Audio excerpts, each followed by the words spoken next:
So Seth, you were saying that you're, I guess, worried that your game might be preachy or that uh, it might be hypocritical to have like an anti-war message in a war game. But I think you can have that. I think you can have that without being too over the top. Like, if you ever played a game on the Amiga or the PC called Cannon Fodder by Sensible Software.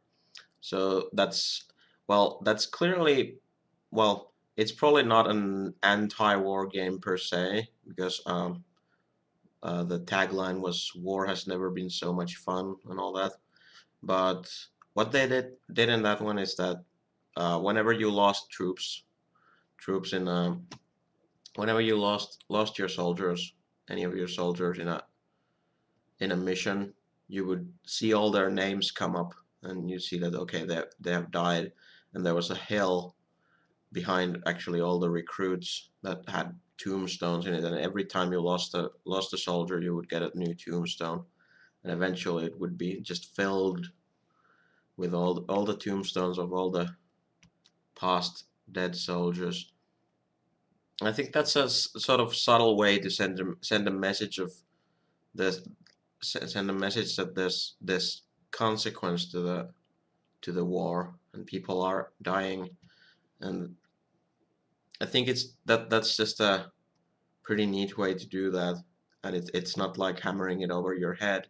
You probably won't even notice it the first few times, but then starts coming more and more noticeable. Um, Also wanted to mention the game from a mini LD was called Queens by Nunat, and it was actually that was actually a game about domestic abuse, and they had a similar thing that they had there. He had a that there was a king that was throwing a would throw his queen in a little cave somewhere and just leave her there. And every time you failed, you would actually get a new sprite for the queen, and it showed a new name. I think that's a little subtle way of sort of telling this story that this king is sort of a bad man, is throwing all these women in a cave. So it's kind of, I think those games are examples in the sort of low resolution and stuff, and they don't use a lot of words or anything to do this. It's just name and some symbols maybe. So I think there's plenty of room to be subtle about a message like that.